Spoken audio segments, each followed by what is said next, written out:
आज मैं आपको एक ऐसी रियल घटना बताने जा रहा हूँ जिसे जानकर आप पूरी तरह से हैरान हो जाओगे। ये कहानी है एक ऐसे शख्स जिसे रातों रात अमीर बनना था। तारीख 19 जून 2011, इंदौर शहर का पॉश इलाका श्रीनगर, जहाँ एक ही परिवार में रहने वाली 3 महिलाओं की हत्या बड़ी ही बेरहमी से कर दी गई थी। यह एक ऐसी घटना थी जिसे rarest of the rare case का नाम दिया गया था। इसके साथ ही यह देश का एक ऐसा केस बना जिसके पहली बार धारा 302 के तहत किसी महिला को दोषी ठहराया गया और साथ ही इसे फांसी की सजा सुनाई गई। और उसके बाद ऐसे ऐसे राज खुले जिस पर यकीन करना मुश्किल था। आखिर कौन था वो जो अमीर बनने के लिए अपने पूरे परिवार को ही खत्म कर दिया? आखिर क्या है इस ट्रिपल मर्डर की कहानी, आज जानेंगे इस वीडियो के अंदर। ये कहानी है इंदौर शहर में रहने आई 42 साल की मेघा देशपांडे की। वह एक काम करने वाली महिला थी जो MLM यानी मल्टी लेवल मार्केटिंग में काम करती थी। आपने इस बिजनेस के बारे में तो सुना ही होगा, जिसमें बहुत सारी कंपनियां मेंबर बनाती है और जो मेंबर जितने ही लोग जोड़ता है उसकी उतनी ही कमाई होती है। तो हो सकता है कि मेघा ने भी इस MLM बिजनेस के जरिए बहुत पैसा कमाई होगी। मेघा इंदौर के इस घर में अपने 21 साल की बेटी अश्लेषा और अपनी 70 साल की माँ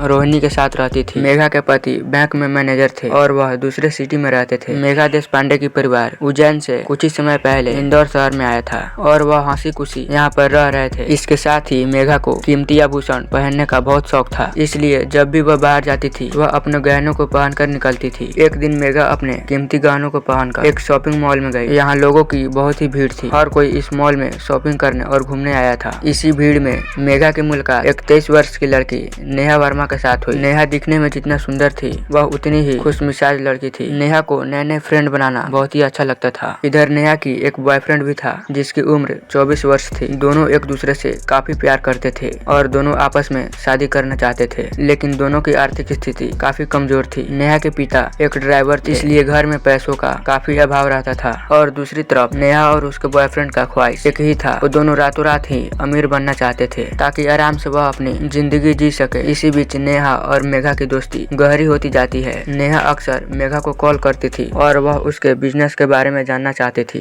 जब नेहा ने MLM बिजनेस के साथ जुड़ने की इच्छा जताती है, 13 जून 2011 को मेघा नेहा को कॉल करके MLM बिजनेस के साथ जुड़ने को कहती है और उसे घर पर बुलाती है। उसके बाद नेहा मेघा के घर जाती है और कुछ देर बाद वापस चली जाती है। उसके बाद दोपहर तक मेघा के घर सन्नाटा छाया रहा। ना ही घर पर कोई दिखाई दे रहा था और ना ही किसी की आवाज आ रही थी। तभी एक महिला जो कि मेघा के फ्लैट के पास ही रहती थी, वह उनके घर के आगे से गुजर रही थी। उसने देखा कि मेघा देशपांडे का घर बंद था और उसके आसपास खून के धब्बों से पैरों के निशान बने हुए थे। यह देखकर वह पूरी तरह से घबरा गई और मकान मालिक को बुलाया। मकान मालिक भी तुरंत वहां पहुंच गया। इसके बाद उन्होंने मेघा देशपांडे को आवाज लगाई। काफी देर आवाज लगाने के बाद ना ही कोई घर से बाहर निकला और ना ही किसी ने बोला। इसके बाद मकान मालिक ने घर की खिड़की से अंदर झांकने की कोशिश की। अंदर झांकते ही वह जोर से चिल्लाए। उन्होंने देखा कि घर के अंदर 3 लाशें पड़ी हुई है। ये लाश किसी और की नहीं बल्कि मेघा और मेघा की बेटी अश्लेषा और उसकी माँ रोहिणी की थी। ये सब देखकर मकान मालिक ने पुलिस को फोन किया। खबर मिलते ही पुलिस तुरंत वहाँ पहुँच गई। धीरे धीरे जब लोगों को इस घटना के बारे में पता चली तो उनके घर के सामने भीड़ होनी शुरू हो गई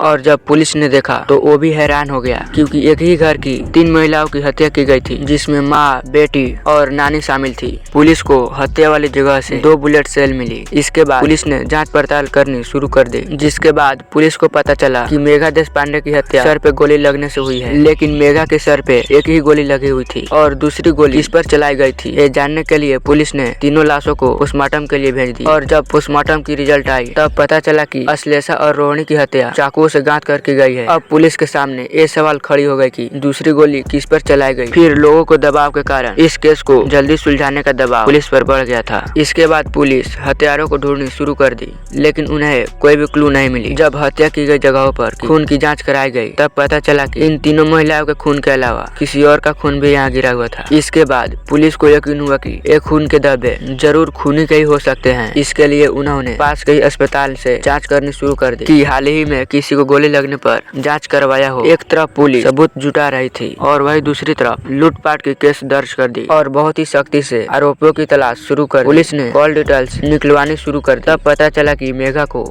एक ही नंबर से बार बार कॉल आते थे और इनकी आपस में बहुत देर देर तक बात भी होती थी। जब पुलिस ने इस नंबर की जाँच की तब ये नंबर नेहा वर्मा की निकली। पुलिस को नेहा पर शक होने लगी, लेकिन नेहा के खिलाफ पुलिस को कोई भी सबूत नहीं मिली थी। अब पुलिस ने नेहा के बारे में पता करनी शुरू कर दी और उसकी लोकेशन को ट्रेस करने लगी। तभी पुलिस को पता लगे कि नेहा एटीएम के पास है। तभी पुलिस भी वहां पहुंच गई। उसके बाद नेहा जैसे ही एटीएम के अंदर गई तभी पुलिस ने उन्हें पकड़ लिया। पुलिस ने नेहा को पकड़ने के बाद उससे पूछताछ शुरू कर दी, लेकिन उसने कुछ भी नहीं बताया। इधर पुलिस ने एक ऐसे शख्स को पकड़ा जिसने हत्या वाले दिन एक झूठी एफआईआर दर्ज करवाई थी। वह शहर के एक हॉस्पिटल में इलाज करवा रहा था। जब इसके बारे में छानबीन की गई तब पता चला कि ये नेहा का बॉयफ्रेंड राहुल था और इसके पैर में गोली लगी हुई थी। पुलिस का शक तब यकीन में बदला जब उन्हें मालूम चला कि देशपांडे परिवार के घर में जो खून मिला था वह किसी और का नहीं बल्कि नेहा का बॉयफ्रेंड राहुल का ही था। इसके बाद पुलिस ने पूछताछ शुरू कर दी और फिर दोनों ने अपना जुर्म कबूल कर। दोनों से पूछताछ करने के बाद एक पे एक कई राज खुलते गए। नेहा ने बताया कि मेघा से मेरी मुलाकात मॉल में हुई थी, क्योंकि देखने में मेघा काफी अमीर घर की नजर आ रही थी। उसने हाथ में और गले में काफी कीमती आभूषण पहने हुए थे। नेहा ने जब मेघा के शरीर पर इतने सारे जेवर देखे तब वह चौंक गई थी। तभी नेहा के दिमाग में मेघा देशपांडे से दोस्ती करने का ख्याल आया और वह मेघा से बात करने के लिए जानबूझकर जा टकराई। मेघा के हाथ में सामान था जो कि दोनों को टकराने के बाद गिर गई थी। नेहा ने मेघा से माफी मांगने लगी और सामान उठाने लगी। इसी बीच नेहा को मौका मिला मेघा से बात करने की। धीरे धीरे नेहा ने मेघा से बात करनी शुरू कर दी ताकि वह उसके करीब जा सके। इस दौरान नेहा ने मेघा से बहुत सारी बातें की और उसे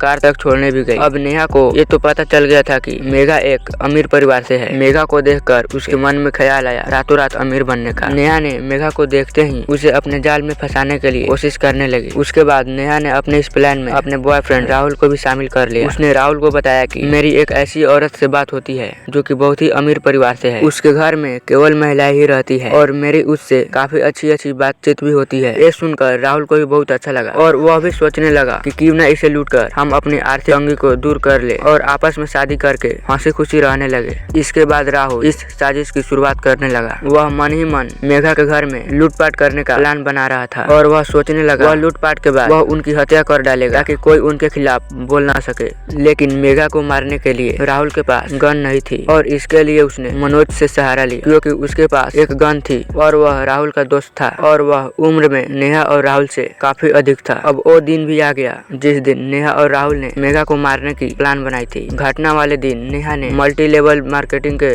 जरिए एक बहाना बनाया ताकि वह मेघा के घर जा सके और इसी काम के सिलसिले में नेहा मेघा के घर पहुंची। वह मेघा से कंपनी का फॉर्म लेकर भरने लगी, लेकिन इससे भरना कैसे है इसके लिए उसने मेघा से कहा कि पास में ही मेरा एक दोस्त रहता है और इसे वह बुलाकर फॉर्म को भरने में मदद लेना चाहती है। इसके बाद नेहा ने कॉल करके उन्हें बुलाया और प्लान के मुताबिक राहुल और मनोज भी के घर चले गए। घर में घुसते ही राहुल ने गन दिखानी शुरू कर दी और बिना कुछ सोचे ही उसने मेघा के करीब जाकर उसे गोली मार दी। इससे मेघा की तुरंत ही मौत हो गई। ये राहुल वही शख्स था जिसने मेघा पर सबसे पहले गोली चलाई थी। उसकी आवाज सुनकर कमरे में मौजूद अश्लेषा और उसकी नानी रोहिणी भी दौड़ते दौड़ते पहुंची। इसके बाद उन्होंने अश्लेषा को डरा धमकाकर उससे एटीएम कार्ड लेकर उसका पिन पूछ लिया। इसके बाद राहुल ने अश्लेषा और उसके नानी को गोली से मारने की कोशिश की, लेकिन हड़बड़ी में एक गोली राहुल के पैर में जा लगी। इसके बाद उन्होंने चाकू से मार कर उसकी हत्या कर दी। इसके बाद उन्होंने वहाँ से निकलने से पहले 1.5 लाख रुपए, 5 लाख के कीमती जेवर और एटीएम कार्ड लेकर निकल गए। ये वही एटीएम कार्ड था। जब नेहा पैसे निकालने के लिए एटीएम के पास गई थी तभी पुलिस ने उसे पकड़ा था। इसी कार्ड के जरिए पुलिस ने नेहा को अपने हिरासत में लिया था और इसके बाद राहुल ने अपनी पैर में लगी गोली को ठीक कराने के लिए एक झूठी एफआईआर दर्ज करवाई। ये सब आरोपियों ने पुलिस को अपने बयान में बताया था और साथ में उसने ये भी बताया कि उनका प्लान था कि वह उसे मारकर सारी चीजें लूट लेंगे